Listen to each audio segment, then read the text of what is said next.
Accélération d'un satellite. Pour déterminer l'accélération d'un système, il faut faire le bilan des forces qui s'exercent sur lui. Le système étudié ici est un satellite, c'est-à-dire un système en mouvement autour d'un autre corps du fait de la gravitation.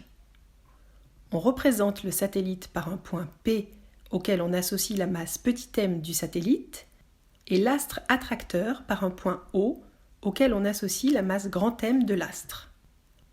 La force exercée par l'astre attracteur sur le satellite est F égale m fois vecteur petit g, avec g le champ de gravitation, qui s'écrit moins grand G fois grand M, divisé par petit r au carré, fois le vecteur unitaire U pointé vers le satellite.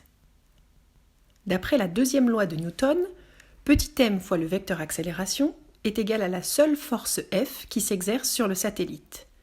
Donc l'accélération du satellite est égale au champ de gravitation petit g. Cas particulier d'un satellite en mouvement circulaire de rayon r. Dans le cas d'un satellite en mouvement circulaire, on utilise l'expression de l'accélération du satellite dans le repère de Freinet. Le vecteur accélération est égal à la dérivée de la norme de la vitesse par rapport au temps dv sur dt, fois le vecteur ut, plus la norme de la vitesse au carré sur r, fois le vecteur un. On démontre ainsi que le mouvement du satellite est uniforme par projection de la deuxième loi de Newton sur le vecteur tangentiel ut.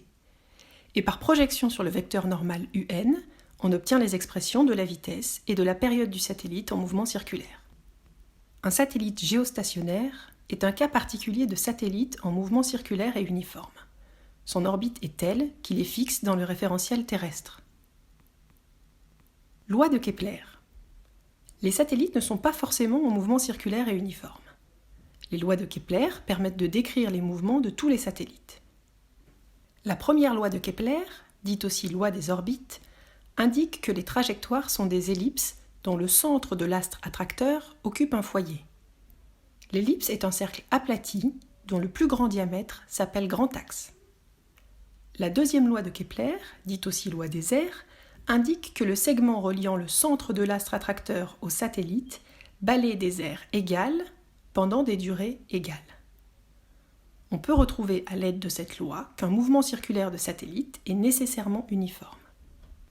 Enfin, la troisième loi de Kepler, dite aussi loi des périodes, stipule que le quotient du carré de la période de révolution d'un satellite autour d'un astre attracteur par le cube du demi-grand axe de son orbite est le même pour tous les satellites du même astre attracteur.